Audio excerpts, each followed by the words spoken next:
everyone, welcome to my YouTube channel. I am Coach Deb of the Communications Hub. Officially, this is the first video into this journey of public speaking. So today we are starting with nervousness.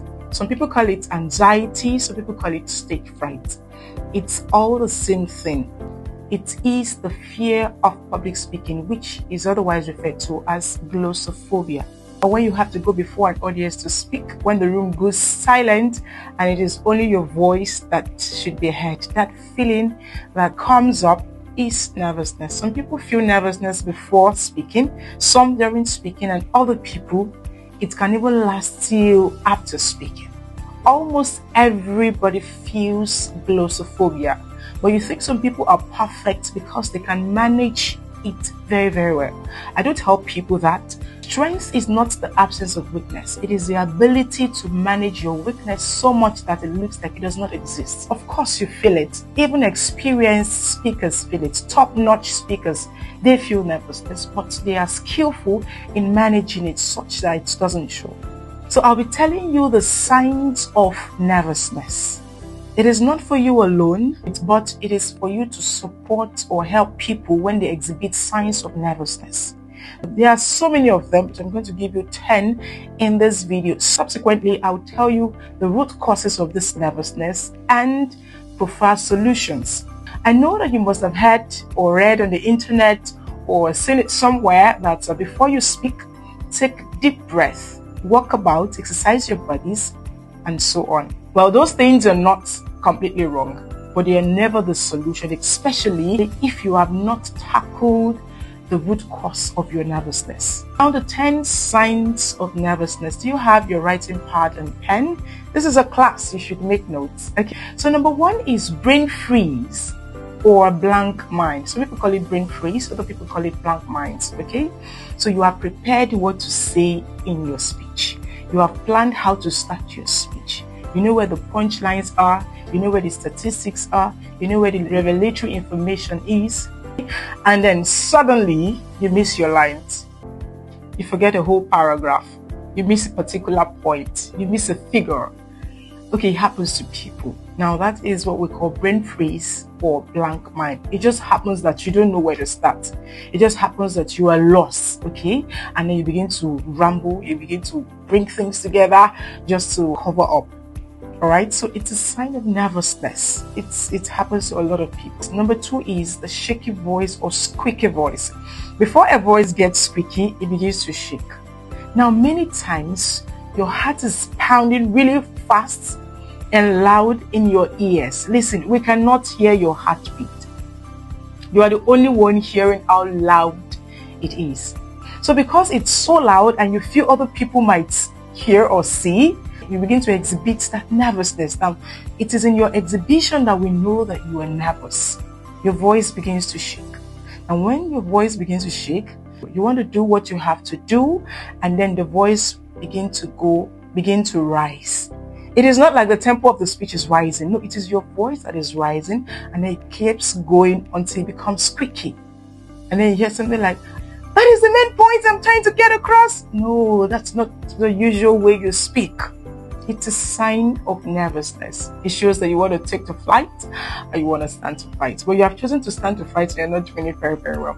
All right, so let's go to the third one. Now, this is unusual. This is uncommon, but some people exhibit it. You're called to speak in an event or you have an opportunity to speak somewhere. And after your preparation, you carry excess luggage. Now, this is my definition of excess luggage. You have 2 journals, you have 1 notepad, and you have another notepad from 5 years ago where you made some salient points. Then you have another diary, a diary where you documented an event and you think that, okay, in that speaking engagement, you may need something from it. You have 2 notebooks, you have several pens, you have an highlighter, and so on. So you're carrying all of these things because you want to give your best. You want to be perfect. You want to eat it all and leave no crumbs on the plate, right? So you want to do all of these things and you feel, oh, you need this journal, you need that jotter, you need that diary, you need that notebook. You don't need all of those things. It is anxiety that makes you carry all those things and you think you need it. You don't. It's a sign of nervousness. The moment you begin to feel like you need this, you need that, you're showing nervousness. So now that is uncommon. So number 4 is when you need to use a microphone. You see some people changing the microphone from one hand to the other hand. You hold the microphone with your right hand, you speak for 30 to 40 seconds, you change it, you put it in your left hand, you speak again, you swap it. Some other people would hold the microphone with 2 hands. They're adults, not children. It's a sign of nervousness. The 5th one is eye contact. Now, if you're wondering, you should make eye contact as a public speaker. Yes, it is important to make eye contact during speaking. But the eye contact that shows confidence and the eye contact that shows nervousness, they are very close. It's just a thin line between them, just like the edge of a razor blade. There are some people that will be speaking and looking for validation, so their eyes are all over the places. During this program, I want you to be mindful. I want you to be observant. I want you to write everything that looking all about. Now compare that with, hello everyone, I am Coach Deb. I'm here to pass an important information to you. So I want you to pay attention, take notes where it is necessary, and ask questions. Did you see the 2 of them? One showed nervousness, the other one exhibited confidence. So looking about in the name of eye contact can be a sign of nervousness. So when you see somebody looking all over the place, no particular focus, it is nervousness. But when you see somebody holding eye contact, speaking affirmatively, that is confidence. Number 6, sweaty palms. Your palms get sweaty. When you hold anything, you see your fingerprints on it. It gets so sweaty that you're rubbing them together, dropping it on your clothes. You need to dry your palm. It happens to some people, not every other person. Now, close to it is cracking the knuckles. I know that some people do not know about this. It is uncommon. But cracking the knuckles is also a sign of nervousness. You have no business cracking your knuckles in front of people, especially if you're not holding a microphone. You're addressing a group, a team, a group of observers, and you are doing something like this. I am Coach Deb. I am here to pass an information. I want you to pay attention. I want you to make notes if it is necessary. Did you see what I just did? It's a sign of nervousness. Yes, cracking the knuckles. So if you didn't know, now you know. So you exhibit signs of nervousness with your palms. You get sweaty, or you crack your knuckles, or your fingers, your hands are all over the place. It is a sign of nervousness. All right. So going forward, number 7 is diarrhea. Now, it is not everybody that feels this, but it is common and is a sign of nervousness. Okay. So you suddenly feel you need to use the restroom, not because it's you felt it before, but because it's almost your turn, and you'll be going opposite very soon. You feel that you need to use the restroom. It's a sign of nervousness. Some people would go to the restroom like 2-3 times before it is their turn. Other people feel butterfly. Now, it is not just excitement that makes you feel that butterfly feeling in your stomach. No. Nervousness also can make you feel that jumpy, unsettled feeling within you. So you want to go to the restroom a number of times. And the funny thing is that each time you patronize the restroom, there is business to do.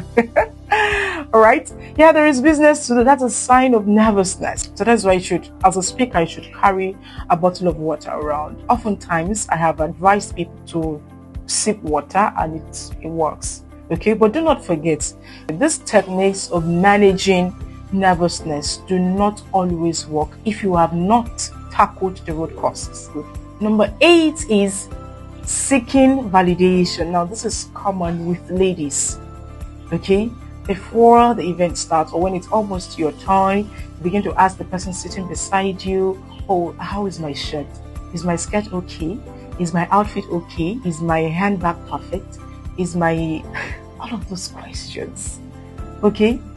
So I believe that if you want to seek validation, it should be up to your speech, and then you can ask constructive questions like, how was my performance?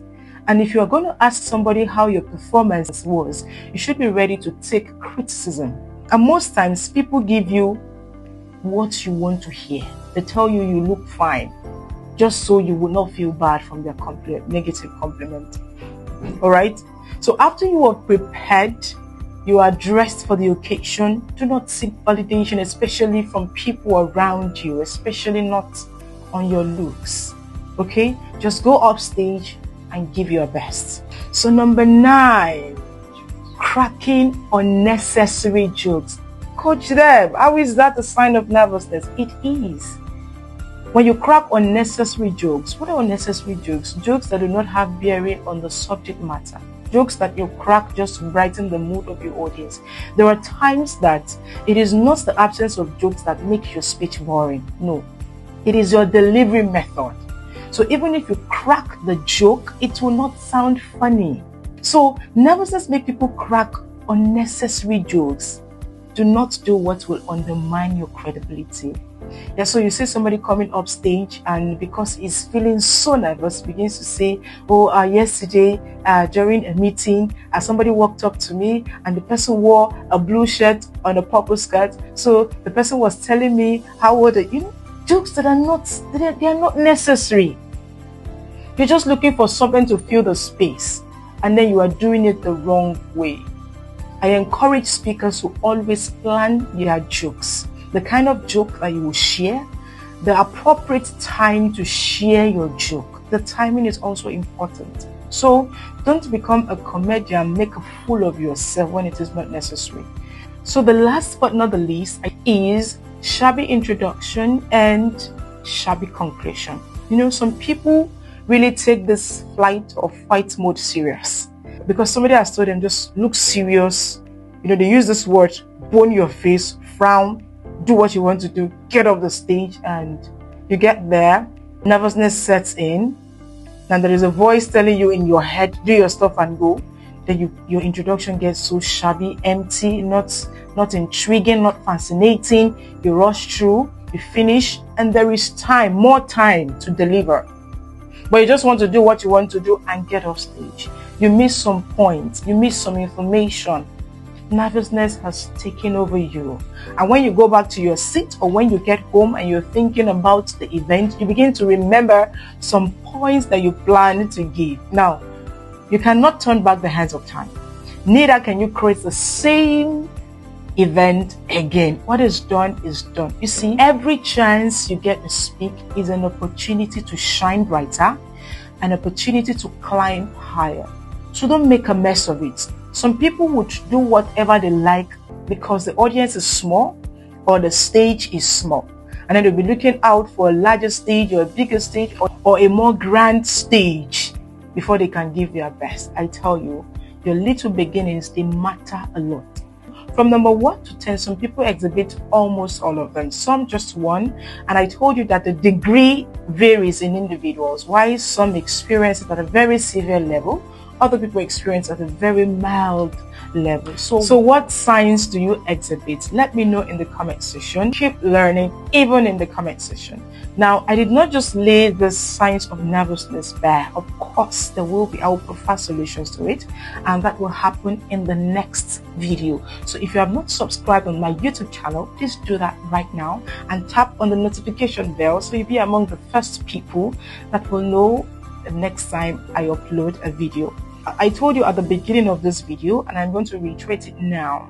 You have learned this not just for yourself, but to help other people. Okay? So other people, when you see people exhibiting signs of nervousness, please don't laugh at them. Don't mock them. All right? So this is the end of the class for today. Watch out for my next video where we go deeper into anxiety, nervousness, or stage fright, whichever name you call it. I told you it is called what? Put it in the comment section if you're really following. So if you need to reach out to me and share some personal concerns, there will be some links in the description box. You can send an email, you can send a WhatsApp message, you can send me a direct message on Instagram, and I will attend to you. All right? So thank you very much for your time and attention, and I believe you have learned something today. Bye.